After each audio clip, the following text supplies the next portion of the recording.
একজন করাইলের বস্তি থেকে উঠে আসা টিকটকার কিভাবে এত দামি Z4 সিরিজের BMW গাড়িটা কিনেছে, এটা সম্পর্কে কি আপনাদের কোনো মাথায় ব্যথা হয়নি বা কোনোদিন চিন্তা করেননি যে আপনারা এত MBA BBA করে, এত কর্পোরেট চাকরি করে, এত বড় বড় ব্যবসা করে আপনাদের কয়জনের BMW আছে? তাহলে সে কি এমন আলাদিনের চেরাগ পেয়েছে, সে কি এমন সোনা দানার সিন্দুক পেয়েছে যে সে BMW কিনতে পেরেছে?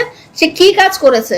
সে একটা সেলুন, কত সেলুন আছে, কত সেলুনের মালিক BMW চালায়? আপনারা এটা চিন্তা করেননি যে তার টাকার উৎসটা কি অবৈধ নাকি? অবৈধ টাকা দিয়ে সে কিনেছে কিনা, বা সে কালো টাকা দিয়ে কিনেছে কিনা, সে ছিনতাই করে, মাদক ব্যবসা করে, নারী ব্যবসা করে সে এই গাড়ি কিনতে পেরেছে কিনা আপনারা কখনো চিন্তা করেননি? সে তার মতো একজন টোকাই টিকটকার যদি BMW কিনতে পারে, তাহলে আপনারা কেন কিনতে পারছেন না?